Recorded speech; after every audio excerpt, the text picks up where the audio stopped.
Você já sentiu o chão sumir sob seus pés? Eu perdi o amor da minha vida em um acidente. Mas o pesadelo de verdade começou quando minha sogra sussurrou no meu ouvido, em pleno velório, que eu seria jogada na rua como lixo. Assista até o fim e veja como o feitiço virou contra o feiticeiro. O velório do desprezo e a sentença de Odete. A chuva que batia no teto de zinco da capela parecia chorar, o que meus olhos já não tinham mais forças para derramar. O cheiro de lírios brancos e velas derretidas agora seria, para sempre, o perfume da minha desgraça. Ali, deitada naquele caixão de mogno, estava a única pessoa que me enxergou de verdade em um mundo de aparências.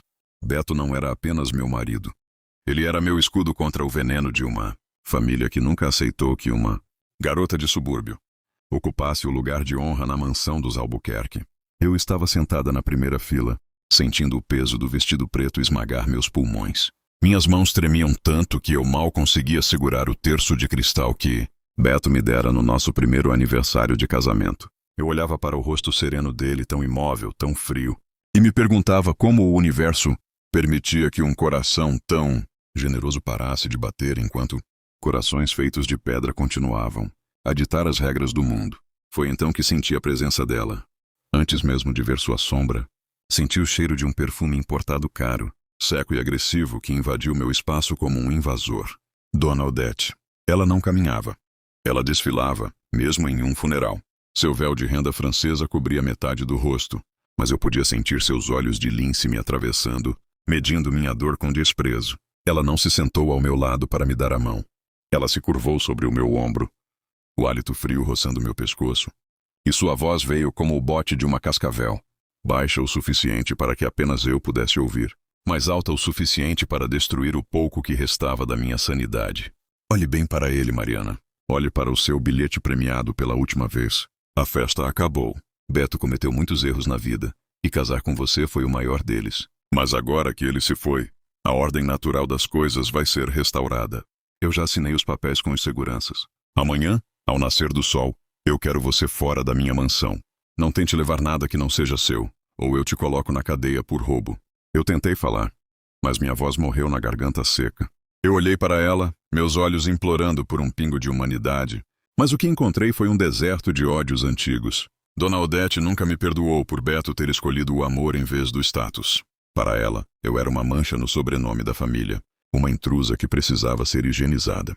Dona Odete, por favor, hoje não. Consegui sussurrar, as lágrimas voltando a queimar meu rosto. Beto acabou de partir. Respeite a memória do seu próprio filho. Ela soltou uma risada curta, um som seco que desrespeitou o silêncio sagrado da capela. Respeitar a memória dele é tirar você de perto de tudo o que ele construiu.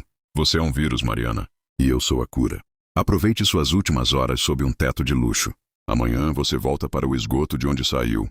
Ela se afastou com a elegância de uma rainha tirana, deixando para trás um rastro de gelo. Eu olhei para os outros convidados, os amigos de elite de Beto, e vi que muitos evitavam meu olhar. Eles já sabiam. No mundo deles eu já era um fantasma, uma viúva sem herança, uma peça descartada no tabuleiro da sucessão. O restante do velório foi um borrão de dor e paranoia. Eu sentia os olhos dos seguranças de Odete me vigiando, como se eu fosse roubar os talheres de prata da própria morte.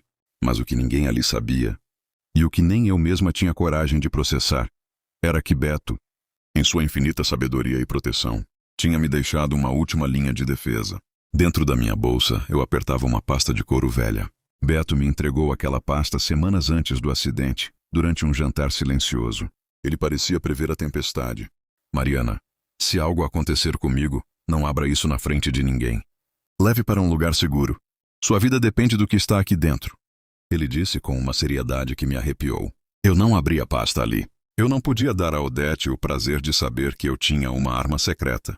Mas, enquanto o caixão descia à terra e o som da primeira pá de areia batia na madeira, o som mais final e cruel que existe, eu fiz uma promessa silenciosa para Beto e para mim mesma. Eu não seria a vítima que Odete esperava.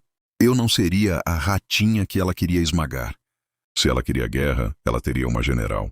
Mas antes da vitória, eu teria que passar pela noite mais longa da minha vida. A noite em que eu seria jogada na rua, sem nada, apenas com uma pasta velha e a sede de justiça que começava a ferver no meu peito. Dona Odete achava que tinha vencido o jogo no momento em que o coração de Beto parou. Ela só esqueceu que o amor de um homem como Beto não morre com o corpo. Ele deixa rastros de proteção que nem mesmo o ódio mais profundo de uma mãe gananciosa consegue apagar. Amanhã o sol nasceria para me ver cair. Mas Odete não perdia por esperar. O pôr do sol seria o começo do fim do império de vidro dela. O expurgo na madrugada. O despertar do pesadelo. A noite não trouxe descanso. Apenas o eco das palavras venenosas de Dona Odete. O relógio da sala de estar batia às 3 da manhã quando o som de passos, pesados e vozes autoritárias, estilhaçou o silêncio da mansão. Eu não tive tempo de processar o luto. A porta do meu quarto foi aberta sem bater, e a luz do corredor invadiu o ambiente como uma lâmina de aço. Lá estava ela. Dona Odete não esperou o amanhecer. Ela vestia um robe de seda bordado, segurando uma taça de vinho com uma elegância que escondia a podridão de sua alma. Atrás dela, 2 homens corpulentos, com rostos de pedra, já carregavam sacos de lixo pretos. O tempo acabou, Mariana. Eu disse que não queria você aqui ao nascer do sol, mas mudei de ideia. Não consigo respirar o mesmo ar que você por mais um segundo. A voz dela era um chicote. Dona Odete, são 3 da manhã. Por favor, eu não tenho para onde ir agora. Eu me levantei tropeçando nos lençóis, sentindo o frio do mármore subir pelas minhas pernas. Isso não é problema meu. É um problema da assistência social ou das calçadas da cidade. Seguranças, limpem o quarto. Agora, o que se seguiu foi uma cena de guerra. Eu assisti paralisada, enquanto aqueles homens arrancavam minhas roupas do closet e as jogavam dentro dos sacos de lixo sem nenhum cuidado. Meus perfumes foram derrubados. O cheiro de jasmim se misturando ao odor de mofo dos sacos plásticos. Mas o pior golpe veio quando um deles pegou o porta-retratos da minha mesa de cabeceira. A foto do nosso casamento, onde Beto me olhava com um brilho que iluminava o mundo. Isso não. Eu gritei, tentando pegar a foto. Dona Odete foi mais rápida. Ela arrancou o quadro da mão do segurança, retirou a fotografia e, olhando fixamente nos meus olhos, rasgou o papel ao meio. O rosto de Beto foi separado do meu com um rasgo seco e definitivo. Ele não pertence mais a você. Nem a foto, nem a lembrança, nem este teto. Fora. Eu fui arrastada pelo braço até a escadaria principal. Meus pés descalços sentiam cada degrau como se fosse feito de brasas. Quando chegamos à porta da frente, a tempestade lá fora rugia, como se o céu estivesse em fúria contra aquela injustiça. Dona Odete me empurrou para o patamar da varanda. Espere! Minha pasta! Eu preciso da minha pasta. Lembrei-me do objeto que Beto me confiara. Ela hesitou por um segundo. Olhou para a pasta de couro velha e, gasta sobre a mesa do hall e soltou um riso de escárnio. Leve essa porcaria. É a única coisa velha e barata nesta casa. Combina perfeitamente com você. Ela jogou a pasta nos meus braços e, com um movimento violento, fechou a porta de carvalho maciço. O som da tranca batendo foi como o tiro de misericórdia no meu coração. Eu estava sozinha, no escuro, sob uma chuva que gelava minha alma até o núcleo. Eu caminhei até o portão, carregando os sacos de lixo que continham os restos da minha vida. Eu caí de joelhos no asfalto molhado, sentindo a lama sujar meu pijama de seda. Os vizinhos, escondidos atrás de suas cortinas de luxo, observavam em silêncio a queda da Cinderela. Mas, no meio do meu soluço mais profundo, minha mão tocou o fecho da pasta de couro. Eu me abriguei sob a marquise de uma banca de jornais fechada, a poucas quadras dali. Meus dentes batiam de frio, mas uma curiosidade desesperada me deu forças. Eu abri a pasta. Dentro, envolta em um plástico impermeável, havia uma carta com a caligrafia firme de Beto. Mariana, meu amor. Se você está lendo isso, o monstro que me deu a vida finalmente mostrou sua verdadeira face. Eu sempre soube que minha mãe tentaria te destruir. Por isso, eu joguei o jogo dela, mas com as minhas regras. No fundo desta pasta, entre o couro e o forro, está a prova de que o amor é mais forte que o sangue. Com as unhas eu rasguei o tecido interno. Meus dedos tocaram um papel frio e plastificado. Era uma escritura de compra e venda devidamente registrada, acompanhada de um testamento com selos de autenticidade que eu nunca tinha visto. Meus olhos se arregalaram sob a luz fraca do poste de rua. Beto não tinha apenas me deixado dinheiro. Ele havia comprado a mansão dos Albuquerque em uma transação particular anos atrás, usando sua herança paterna, e a transferido integralmente para o meu nome. Mais do que isso, ele havia me tornado a acionista majoritária da empresa, deixando para a mãe apenas uma porcentagem mínima, condicionada ao bom comportamento dela. Dona Odete achava que tinha me jogado no lixo. Ela não sabia que legalmente ela era a intrusa. Ela estava dando festas em uma casa que me pertencia. Ela estava gastando um dinheiro que agora era meu. Eu fechei a pasta e a apertei contra o peito. A chuva ainda caía, mas eu não sentia mais frio. O choro de desespero se transformou em um riso, rouco de quem acabara de receber uma sentença de liberdade. Eu me levantei daquela calçada suja, limpei o rosto e olhei para a direção da mansão. Dona Odete achava que o jogo tinha terminado com a morte de Beto. Mal sabia ela que a verdadeira partida estava apenas começando, e eu estava com as melhores cartas na mão. Eu não era mais a viúva humilhada. Eu era a dona de tudo o que ela mais amava. E o troco? O troco seria servido em uma bandeja de prata, com toda a sociedade como testemunha. O chão da humilhação, o silêncio dos cúmplices. O amanhecer em São Paulo não trouxe a luz da esperança, mas a claridade cruel que expunha a minha nova realidade. Eu estava sentada no banco de uma praça, a poucos quilômetros da mansão que por direito era minha, mas de onde eu havia sido expulsa como uma criminosa. Meus pés estavam inchados e sujos. O pijama de seda, agora rasgado e manchado de lama, era o único vestígio da vida de rainha que eu ostentava até poucas horas atrás. Ao meu lado, os 3 sacos de lixo pretos pareciam monumentos à minha derrota. As pessoas passavam por mim a caminho do trabalho, desviando o olhar, apressando o passo. Para eles, eu era apenas mais um problema social. Uma mulher invisível que o destino decidiu descartar. Ninguém imaginava que aquela mulher com o rosto inchado de chorar era a viúva do herdeiro dos Albuquerque. Tentei ligar para as amigas que frequentavam meus jantares. Aquelas que elogiavam meu bom gosto e juravam lealdade eterna. O primeiro número deu caixa postal. O segundo, uma voz fria atendeu. Mariana. Olha, querida, eu sinto muito pelo Beto, de verdade. Mas a dona Odete já ligou para todo mundo. Ela explicou a situação, disse que você tentou dar um golpe na família. Eu não posso me envolver, entende? Meu marido tem negócios com a holding deles. Boa sorte. Clique. O som do telefone desligando foi o eco do fechamento de todas as portas da elite. Dona Odete não tinha apenas me jogado na rua. Ela tinha envenenado o solo onde eu pisava. Ela usou o poder do sobrenome para me transformar em uma pária, sem dinheiro no bolso. Já que meus cartões haviam sido bloqueados por ela logo após o óbito, e sem bateria no celular, caminhei até um abrigo público, indicado por um guarda municipal, que teve pena do meu estado. O cheiro de desinfetante, barato e o som de dezenas de mulheres, tossindo e lamentando suas vidas foram o meu novo cenário. Ali, no chão da humilhação, eu dividi um beliche de ferro, com uma senhora que falava sozinha e uma jovem que fugia de um marido agressivo. Enquanto eu tentava comer uma sopa rala de legumes, ouvi o burburinho vindo de uma televisão velha pendurada no canto do refeitório. Era um canal de fofocas da alta sociedade. Meu coração parou. E a viúva alegre, Mariana? Parece que já desapareceu do mapa. Dona Odete Albuquerque acaba de anunciar que a mansão da família será o palco de um grande evento beneficente na próxima semana. Fontes afirmam que a mansão será vendida para um grupo árabe e o dinheiro será doado. Ou será que a megera vai ficar com tudo? A apresentadora ria, enquanto fotos de Dona Odete, radiante e impecável, preenchiam a tela. Odete estava vendendo a minha casa. Ela estava leiloando as lembranças do meu marido, os móveis que escolhemos juntos, o jardim onde Beto me pediu em casamento. Ela estava transformando o meu luto em um espetáculo de relações públicas para limpar a própria imagem. Senti uma náusea profunda, mas foi ali, sentada, naquele banco de madeira duro, cercada pela miséria humana, que eu apertei a pasta de couro contra o peito. Eu abri o forro novamente e li a última linha da carta de Beto que eu havia ignorado no meio do desespero da chuva. Mariana, procure o Dr. Valadares. Ele não é o advogado da família. É o meu advogado pessoal. Ele tem a chave do cofre que minha mãe não conhece. Confie apenas nele. Eu não tinha dinheiro para um táxi, então caminhei. Foram 4 horas atravessando a cidade, carregando meus sacos de lixo como se fossem tesouros, ignorando as bolhas nos pés e a sede que queimava minha garganta. Eu parecia uma louca entrando em um prédio comercial espelhado na Avenida Faria Lima. Pois não, senhora? O setor de doações não é aqui, disse o recepcionista, me barrando com um olhar de nojo.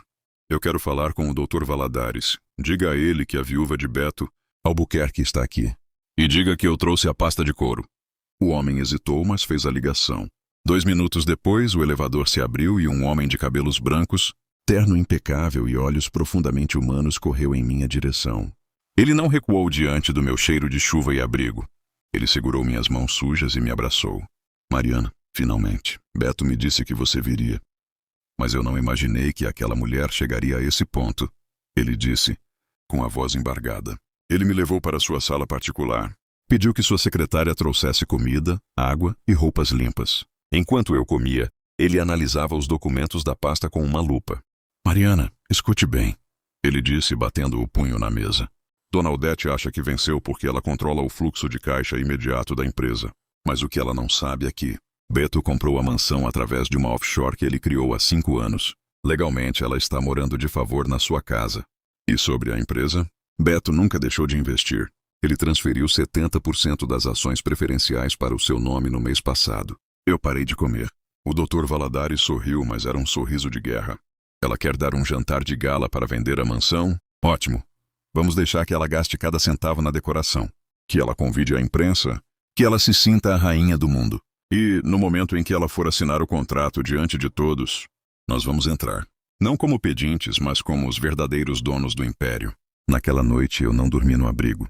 O Dr. Valadares me instalou em um hotel discreto. Eu olhei para o espelho do banheiro de luxo e não vi mais a mulher humilhada da praça. Eu vi uma fênix que estava apenas esperando o momento certo para incendiar o castelo de cartas de Dona Odete. O chão da humilhação tinha sido duro, mas ele serviu para uma coisa: me mostrar quem eram meus verdadeiros aliados e me dar a sede de justiça necessária para não ter piedade. Odete queria uma festa? Eu daria a ela o encerramento que ela jamais esqueceria. O hotel onde o Dr. Valadares me instalou era o oposto do abrigo frio da noite anterior, mas o luxo não conseguia aquecer o gelo que ainda envolvia minha alma. Eu estava sentada na beira da cama king size, olhando para a pasta de couro, velha que agora parecia o objeto mais sagrado da terra. Era o último abraço de Beto. Era a sua voz vinda do além, protegendo-me das garras da própria mãe. Mariana, coma alguma coisa. Você precisa de forças para o que virá, disse o Dr. Valadares, observando-me com uma mistura de compaixão e estratégia. Eu não conseguia comer. Meus dedos traçavam as ranhuras do couro desgastado. Aquele objeto que Dona Odete jogou nos meus braços com nojo, chamando-o de porcaria velha, continha o segredo que implodiria o mundo dela. Eu puxei o forro novamente.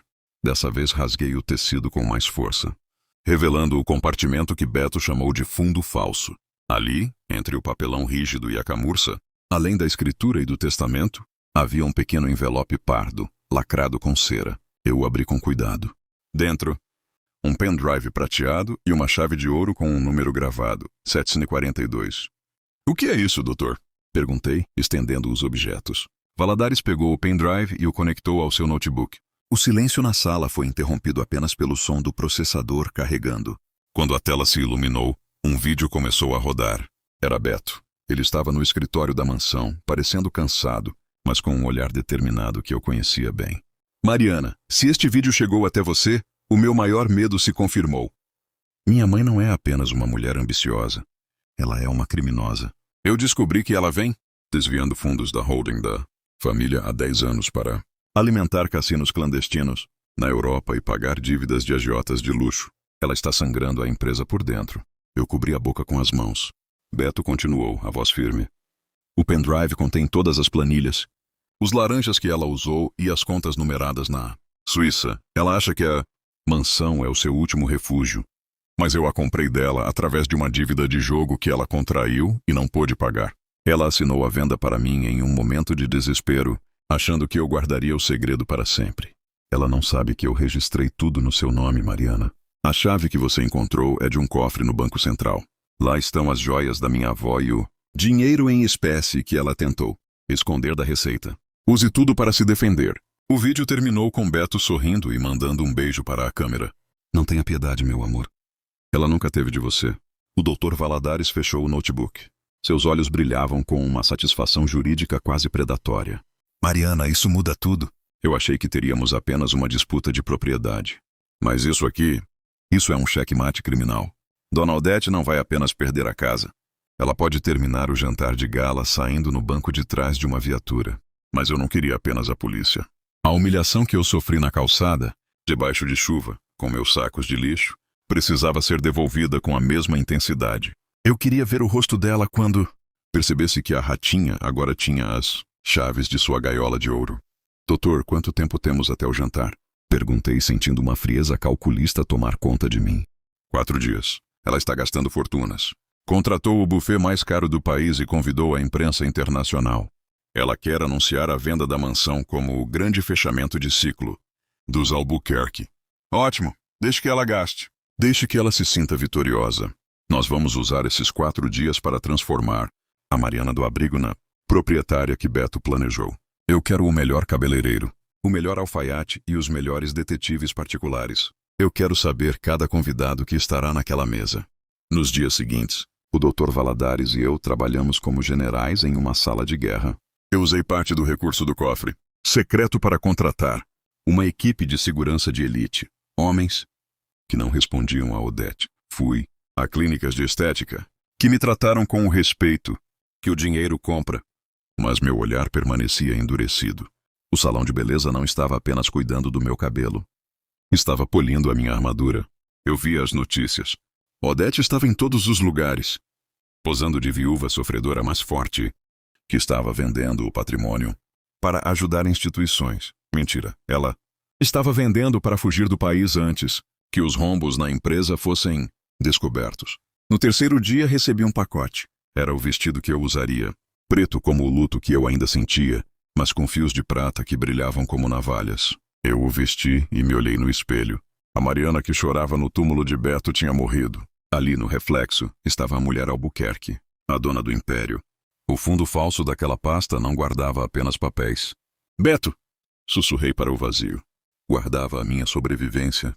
O segredo do fundo falso era o segredo da minha ressurreição. Odete achava que tinha me jogado fora com o lixo, mas ela apenas me deu as ferramentas para cavar a cova dela. O palco estava montado. Os convidados estavam confirmados. E o jantar? Ah, o jantar seria inesquecível. O ar-condicionado da suíte do Dr. Valadares parecia insuficiente para conter o calor da minha ansiedade, mas meu rosto permanecia uma máscara de mármore. Eu não era mais a mulher que chorava na sarjeta. Eu era a tempestade que se formava no horizonte, silenciosa e letal. Valadares desligou o telefone e me olhou com uma gravidade que me fez endireitar a postura.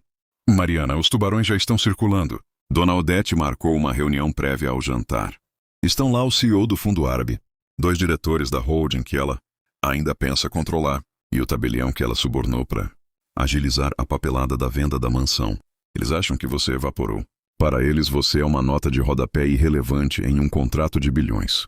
Eu me levantei sentindo o peso do colar de pérolas negras que Beto havia escondido no cofre. 742 cada pérola parecia uma conta de um rosário de vingança. Eles acham que o mar é deles, doutor, mas esqueceram que eu sou a dona do oceano. Vamos para a mansão. O trajeto até a propriedade que um dia chamei de lar foi um borrão de luzes da cidade.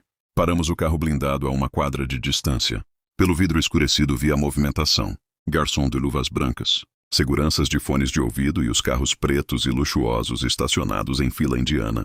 Dona Odete não poupou gastos. O jardim, onde eu havia sido humilhada na lama, agora estava decorado com tochas de fogo e arranjos de orquídeas raras. Era o cenário perfeito para um crime de colarinho branco.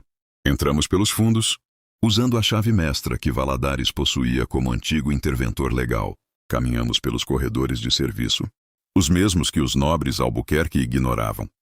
Eu podia ouvir a voz de Odete vindo da biblioteca principal. Era uma voz carregada de uma falsa modéstia que me dava náuseas. E, como vocês sabem, a perda do meu filho foi devastadora, mas os negócios não podem parar.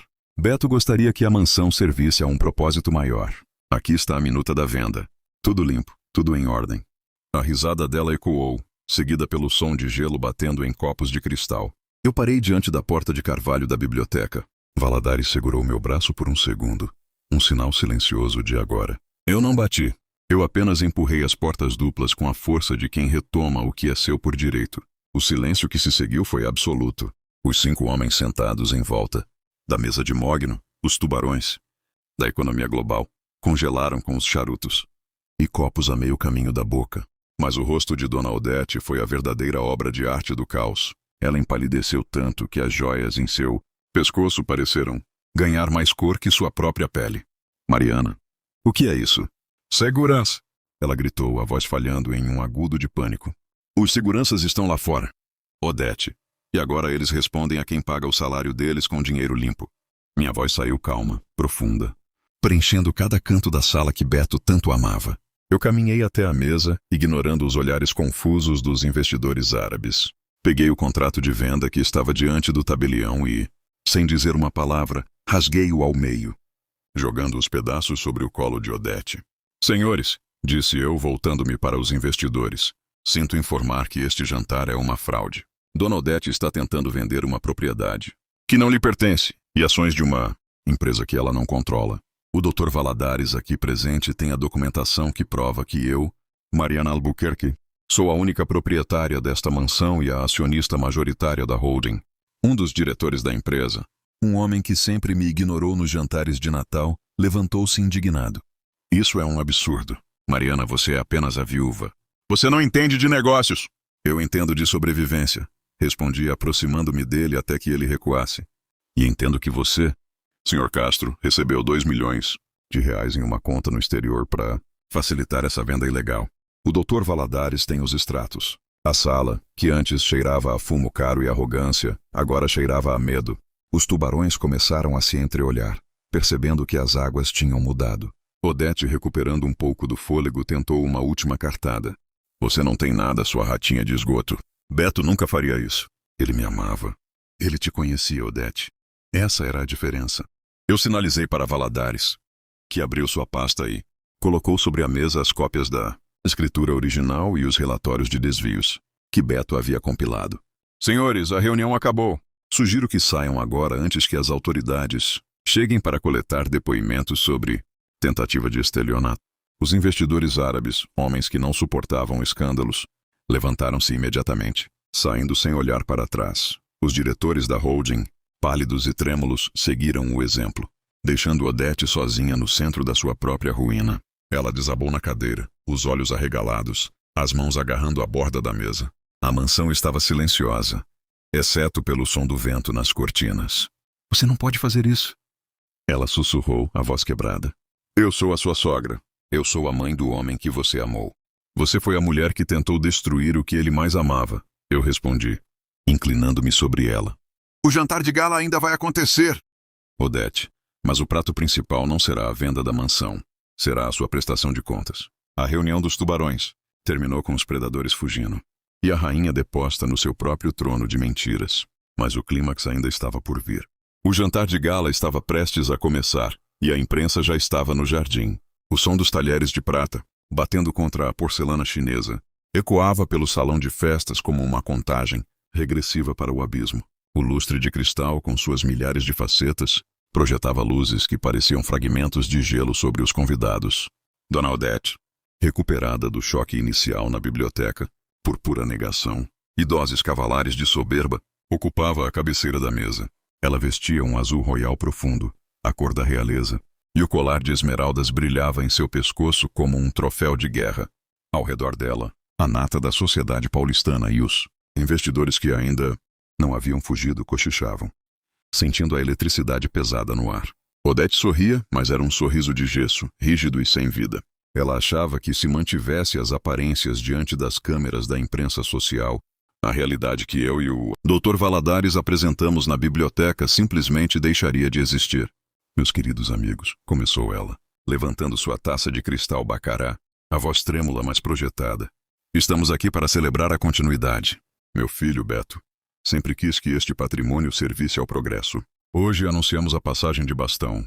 Eu estava no topo da escadaria de mármore, oculta pelas sombras do corredor superior. O Dr. Valadares estava ao meu lado, segurando a pasta de couro que agora continha a ordem judicial de reintegração de posse imediata e o bloqueio de bens. Eu olhei para baixo e vi a mulher que me jogou na chuva. Vi as pessoas que riram da minha desgraça. Senti o peso do vestido preto, cujos fios de prata brilhavam sob a luz, transformando-me em uma aparição espectral e poderosa. Agora, sussurrei. Eu não desci as escadas. Eu as conquistei.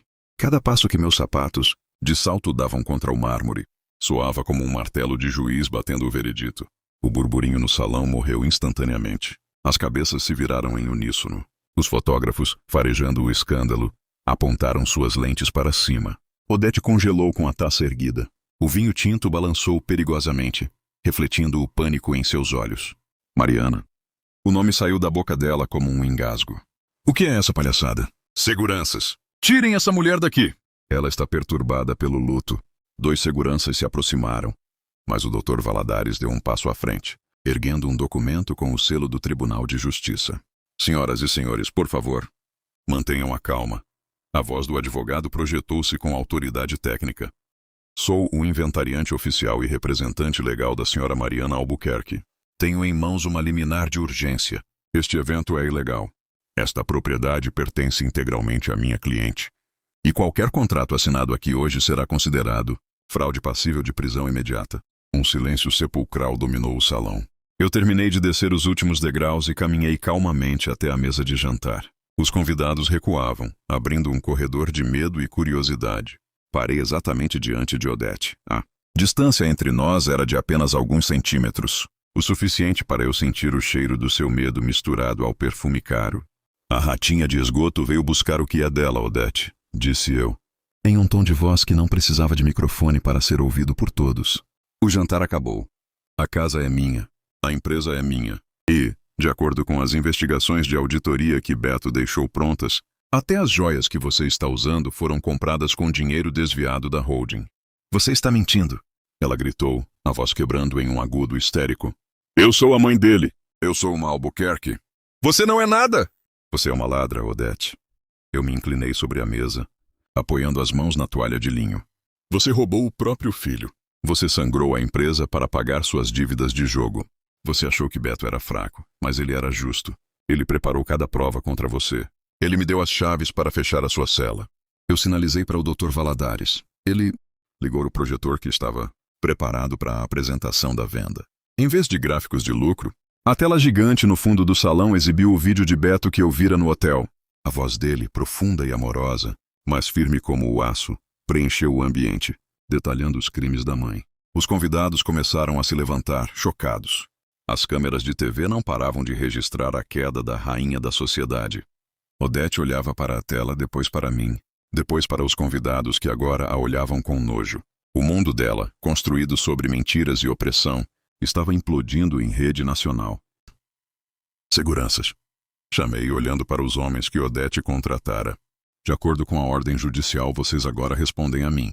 Por favor, acompanhem a senhora Odete até o portão. Ela tem 10 minutos para recolher seus pertences pessoais de uma única mala. O restante será inventariado pela perícia. Você não pode fazer isso comigo. Ela tentou se levantar, mas suas pernas fraquejaram. Ela agarrou a toalha da mesa, derrubando cristais e vinhos. O líquido vermelho espalhou-se como sangue sobre o linho branco. Mariana, eu sou sua sogra. Pense no que o Beto diria. Beto diria que a justiça finalmente chegou em casa. Respondi sem piscar.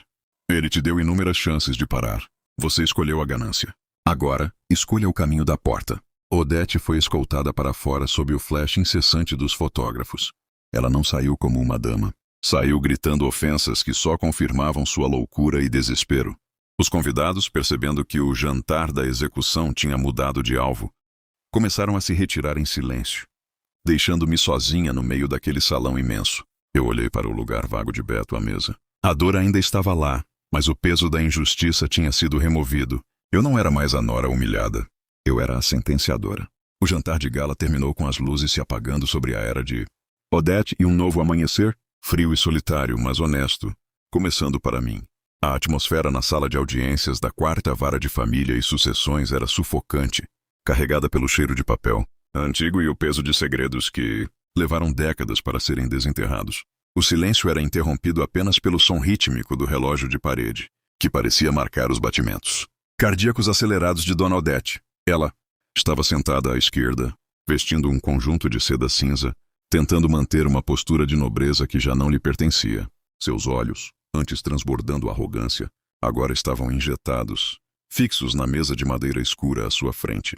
Eu estava à direita, ao lado do Dr. Valadares. Eu usava um terno preto impecável, o corte reto refletindo a retidão com que eu decidira conduzir minha vida dali em diante. Não havia ódio em meu rosto, apenas uma exaustão serena. Eu já não era a menina assustada que chorava no abrigo.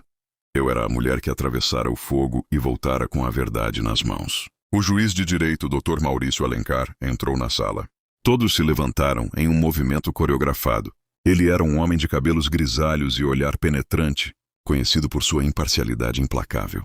Ele abriu o calhamaço de processos, o resultado de meses de auditorias, depoimentos de ex-funcionários e as provas irrefutáveis que Beto deixara na pasta de couro. "Podem se sentar", disse ele, a voz ecoando com a gravidade de quem detém o destino alheio. "Estamos aqui para o julgamento. Final da validade do testamento de Roberto Albuquerque e das acusações de fraude patrimonial e apropriação indébita contra a senhora Odete Albuquerque." Odete inclinou-se para a frente, as mãos agarrando a bolsa de grife como se fosse um escudo. Seu advogado, um homem pago com o último resto de dinheiro que ela conseguira esconder, tentou um protesto fraco sobre a instabilidade mental de Beto ao redigir os documentos. O juiz o calou com um simples erguer de sobrancelhas. "Analisamos as provas digitais contidas no dispositivo fornecido pela inventariante, a senhora Mariana", continuou o magistrado. "Os registros de vídeo e as transações bancárias rastreadas mostram um padrão sistemático de desvio de capital. Mais do que isso, a perícia grafotécnica confirmou a autenticidade de cada assinatura de Roberto. Ele estava em pleno gozo de suas faculdades mentais. Ele não foi coagido. Ele foi precavido." Ouvi um soluço seco vindo do lado de Odete. Não era um soluço de arrependimento, mas de derrota. O juiz então começou a leitura da sentença, o momento em que as palavras se transformam em correntes ou em liberdade. Considerando o conjunto probatório, este juízo declara a validade plena do testamento. Mariana Albuquerque é reconhecida como a única e legítima herdeira da totalidade dos bens móveis e imóveis, bem como da participação majoritária na holding Albuquerque. Quanto às acusações de fraude, o juiz fez uma pausa, olhando diretamente para Odete. "Fica determinado o bloqueio imediato de todas as contas pessoais da senhora Odete para ressarcimento dos danos causados à empresa. Além disso, diante das evidências de crimes financeiros, os autos serão encaminhados ao Ministério Público para a abertura de ação penal." A sentença caiu sobre a sala como uma guilhotina. Odete levantou-se num salto, o rosto transformado por uma máscara de fúria e desespero. "Isso é um erro", ela gritou, a voz rasgando o silêncio do tribunal. "Aquela mansão é minha por direito de sangue. Meu filho foi manipulado por essa aproveitadora. Eu construí aquele império enquanto ela ainda limpava o chão de cozinhas. Senhora Albuquerque, contenha-se ou sairá algemada por desacato", advertiu o juiz, sem alterar o tom de voz. Eu me levantei lentamente e olhei para ela. Pela primeira vez não senti medo. Senti apenas uma profunda tristeza por uma mulher que amava tanto, o ouro que esqueceu de amar o próprio filho. "Odete", eu disse, a voz firme e calma, "o sangue que você tanto preza foi o mesmo que você traiu. Beto não me deu a mansão por manipulação. Ele me deu porque sabia que eu cuidaria do legado dele, enquanto você o usaria para alimentar seus vícios e sua soberba. A sentença hoje não é apenas do juiz. É a resposta do Beto a tudo o que você fez. Ela tentou avançar em minha direção, mas foi contida pelos oficiais de justiça." O Dr. Valadares colocou a mão no meu ombro, um sinal de que o pesadelo jurídico finalmente chegara ao fim. O juiz bateu o martelo, um som seco e definitivo que ecoaria para sempre na história daquela família. Ao sairmos do tribunal, uma multidão de jornalistas nos aguardava. Flashes explodiam por todos os lados. Odete saiu escondendo o rosto com a bolsa, escoltada por seguranças, enquanto era bombardeada por perguntas sobre os desvios de dinheiro. Eu, por outro lado, caminhei de cabeça erguida. "Mariana, o que você fará agora como a mulher mais poderosa da holding?" gritou um repórter. Parei por um segundo, olhando para o horizonte. "Vou fazer o que o Beto queria. Vou usar esse império para construir algo real, não apenas fachadas de luxo. A justiça foi feita, mas o trabalho de verdade começa agora." A leitura da sentença encerrou o capítulo da humilhação. Mas, enquanto eu entrava no carro, vi pelo retrovisor Odete ser colocada em um táxi comum, sem o brilho das joias, sem o séquito de bajuladores. Ela estava finalmente colhendo o que plantara no deserto do seu coração. Eu tinha a chave da mansão, mas, mais importante, eu tinha a chave da minha própria vida. O som do motor do carro blindado desligando, em frente ao portão de ferro da mansão, soou como o início de um ritual fúnebre, para uma era de mentiras. Eu desci do veículo sem pressa. O sol da tarde batia nas janelas da fachada neoclássica, mas o brilho da propriedade agora me pertencia por direito, carimbado pelo martelo do juiz. Ao meu lado, o Dr. Valadares e 2 oficiais de justiça mantinham a expressão solene de quem carrega a execução de um destino. Dona Odete estava lá dentro. Eu sabia. Ela se recusava a sair, trancada no que ela chamava de seu castelo, acreditando que as paredes de concreto poderiam protegê-la da verdade jurídica. Entramos sem bater. A porta de carvalho, a mesma que ela bateu no meu rosto naquela noite de chuva, agora se abria para mim com um leve empurrão. O hall de entrada, antes imaculado, estava um caos. Garrafas de vinho vazias, cinzeiros transbordando e o cheiro de desespero impregnado nas cortinas de veludo. No centro da sala, sentada na poltrona que pertenceu ao pai de Beto, Odete parecia um fantasma de si mesma. Ela ainda usava o colar de esmeraldas, mas ele parecia pesado demais para o seu pescoço, agora curvado pela derrota. O que você quer agora? Veio saborear a sua vitória, sua abutre? A voz dela era um sussurro rouco, carregado de um veneno que já não tinha mais força para picar. Não vim saborear nada, Odete. Vim apenas buscar as minhas chaves, respondi, parando a 2 metros dela. Os oficiais de justiça estão aqui para garantir que você cumpra a sentença. Você tem 15 minutos. 15 minutos para quê? Para deixar a história da minha vida? Ela riu, uma risada seca e histérica que ecoou pelo pé direito alto da sala. Eu nasci para este luxo. Você nasceu para servir o café que eu tomo. Você nasceu para a arrogância, Odete. Mas hoje você renasce para a realidade. Eu fiz um sinal para o oficial que deu um passo à frente com o cronômetro na mão. 15 minutos para pegar suas roupas de uso pessoal. O resto, as joias, as obras de arte, os móveis, está sob bloqueio judicial para pagar os rombos que você deixou na holding. Odete levantou-se num salto, as mãos agarrando o colar de esmeraldas. Isso não. Isso é herança de família. Pertenceu à avó do Beto. Você não tem o direito de tocar nisso. Esse colar foi dado em garantia para uma dívida de jogo que você contraiu em Mônaco há 3 anos. Odete, Beto o resgatou secretamente e o colocou no inventário da empresa como ativo recuperado. Legalmente ele não é seu. Ele é patrimônio da holding Albuquerque. E como eu sou a dona da holding, estendi a mão, a palma virada para cima. Ele volta para o cofre de onde nunca deveria ter saído. O silêncio que se seguiu foi cortante. Odete olhou para os oficiais, depois para o Dr. Valadares e finalmente para mim. Ela viu que não havia saída. Com as mãos trêmulas, ela desabotoou o fecho de ouro e jogou o colar no chão, aos meus pés. O som das esmeraldas batendo no mármore foi o som final da sua queda. Pegue! Ela gritou, as lágrimas de ódio finalmente transbordando. Pegue tudo. Mas você nunca terá o sangue que corre nas minhas veias. Eu não quero o seu sangue, Odete. Eu quero a sua ausência. Olhei para o relógio. Restam 10 minutos. Sugiro que comece pelas malas. Assisti, encostada no batente da porta, enquanto a mulher que outrora ditava as regras da alta sociedade subia as escadas tropeçando, escoltada por um oficial para garantir que ela não escondesse nada. Ela desceu 10 minutos depois carregando uma única mala de mão, barata e gasta, ironicamente, muito parecida com as que ela jogou na rua com as minhas coisas. Ela parou no último degrau, olhando em volta uma última vez. A mansão que ela transformou em um mausoléu de ganância agora parecia estranhamente vazia sob o seu olhar. Para onde eu vou? Ela perguntou, a voz subitamente pequena, quase infantil. Eu não tenho ninguém. Meus amigos. Todos sumiram. O Dr. Valadares alugou um pequeno apartamento para você. Um quarto e sala no centro. É o que o juiz permitiu como auxílio de subsistência até o fim do processo criminal. Eu me aproximei dela e coloquei a mão no seu ombro. Ela estremeceu. Você me perguntou por onde eu andei quando você me expulsou. Eu andei pelo chão da humilhação, Odete. E foi lá que aprendi que o caráter não se mede pelo tamanho da casa, mas pela paz de quem mora nela. Coisa que você nunca teve. Ela não disse mais nada. Saiu da mansão sob o olhar severo dos seguranças, que ela mesma contratara e que agora me serviam. Vi quando ela entrou em um táxi comum que a esperava no portão. A rainha estava oficialmente no exílio.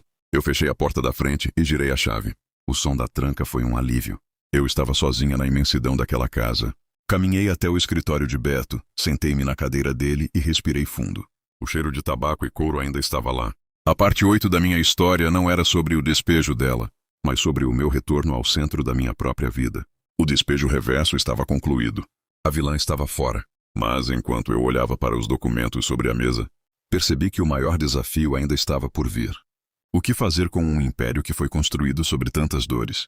O checkmate corporativo, a queda dos traidores. A cadeira da presidência na holding Albuquerque era de couro italiano, fria e intimidadora, mas eu me encaixava nela como se tivesse sido esculpida para o meu corpo.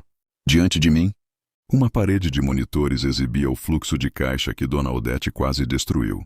No exílio de seu pequeno apartamento de um quarto, ela achava que ainda tinha poder. Meus informantes me trouxeram a notícia. Odete estava se encontrando às escondidas com Ricardo Steiner, o maior rival de Beto, um homem que tentou destruir nossa família por décadas. Eles estão planejando um golpe de mercado.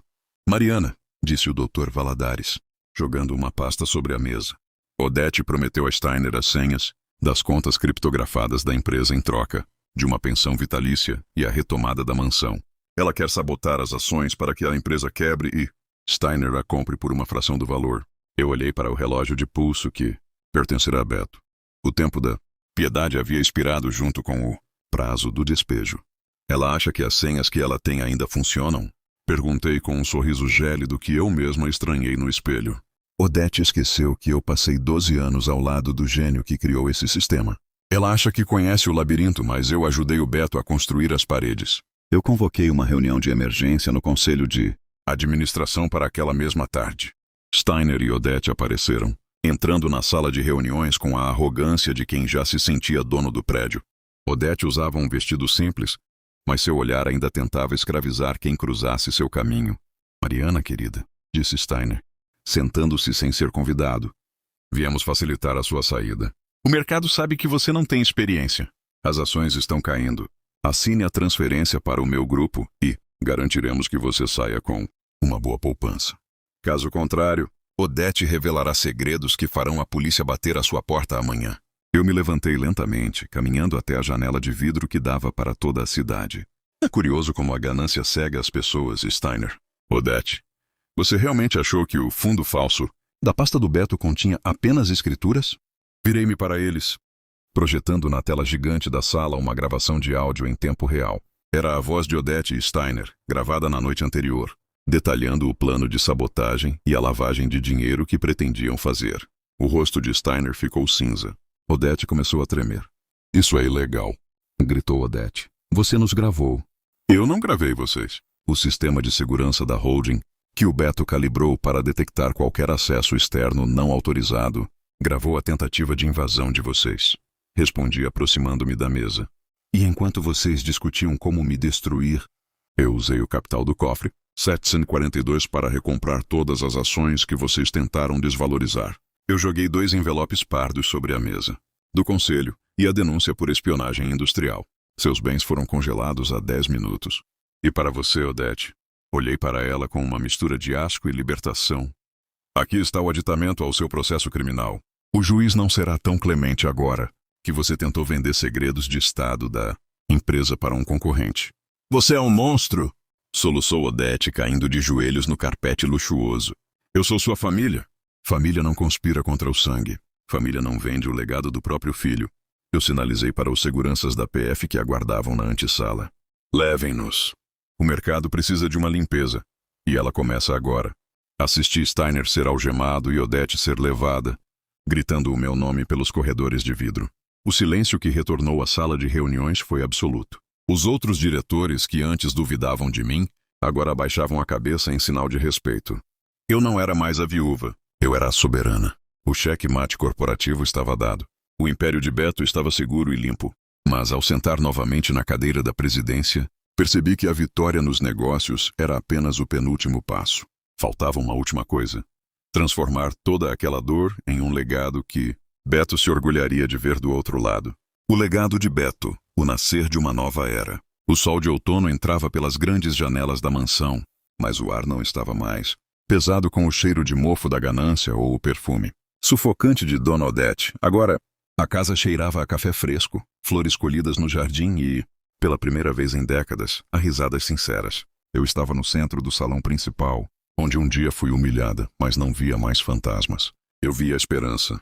Após a prisão de Steiner e o isolamento total de Odete, que agora cumpria pena em regime domiciliar restrito, monitorada por tornozeleira e vivendo da caridade mínima que a lei exigia, eu tomei a decisão mais importante da minha vida.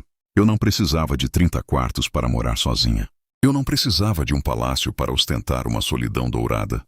Mariana, os documentos da fundação estão prontos, disse o Dr. Valadares, aproximando-se com um sorriso que iluminava seu rosto cansado.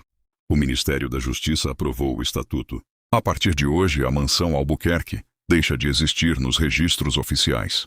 Eu assinei o último papel sob o olhar atento de uma placa de bronze que seria fixada na fachada.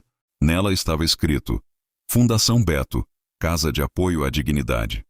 A mansão foi transformada em um centro de excelência para acolhimento de viúvas e mulheres que, assim como eu, foram vítimas de violência patrimonial e psicológica. Onde antes Odete dava jantares para tubarões, agora funcionavam salas de assessoria jurídica gratuita. Onde os quartos de hóspedes ficavam vazios, agora havia suítes de acolhimento para mulheres que foram expulsas de casa sem nada, apenas com a roupa do corpo e o medo no olhar.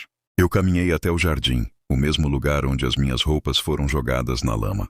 No centro do gramado mandei plantar uma única árvore de ipê branco, a favorita de Beto. Debaixo dela, coloquei um banco de madeira simples. Sentei-me ali e respirei o ar puro da manhã. Vi uma jovem mulher, que chegara na semana anterior após ser deserdada pela família do marido, caminhando com o filho pequeno pelo jardim. Ela me viu, acenou com um sorriso de gratidão e eu senti, pela primeira vez, que a ferida no meu peito tinha finalmente cicatrizado. O destino de cada um foi selado pela justiça do tempo. Dona Odete terminara seus dias em um pequeno apartamento, amarga e sozinha, assistindo pela televisão o sucesso da nora que ela tentou destruir. A maior punição dela não foi a pobreza, mas a insignificância. Ninguém mais temia seu nome. Aline. Eu não era mais apenas a viúva de Beto. Eu era a mentora de centenas de mulheres. Eu encontrei um novo propósito que o dinheiro nenhum poderia comprar. Eu peguei a foto do nosso casamento. Aquela que Odete rasgou e que eu mandei restaurar com fios de ouro. Seguindo a técnica japonesa de kintsugi, onde as cicatrizes tornam a peça mais valiosa. Olhei para o rosto de Beto e sussurrei. Nós conseguimos, meu amor. O seu império não é mais feito de muros, mas de pontes. Senti uma brisa suave balançar as folhas do ipê, como se fosse um carinho no rosto. Eu não estava mais sozinha. Eu tinha uma nova família, composta por centenas de pessoas, que agora tinham um teto e uma voz graças à nossa coragem. O vídeo termina com uma imagem aérea da mansão. Os portões de ferro, que antes serviam para excluir, agora estavam escancarados para receber. A legenda final sobe na tela. O amor constrói. A verdade liberta e a justiça permanece. A história de Mariana e Beto não terminou em um túmulo, mas em um berço de novas oportunidades. E eu, Mariana, finalmente pude dormir em paz, sabendo que a minha herança não era feita de ouro, mas de dignidade recuperada. Nunca deixe ninguém dizer que você não é nada. A sua força é o seu maior patrimônio. Se você gostou desta história de superação, compartilhe com alguém que precisa de esperança hoje.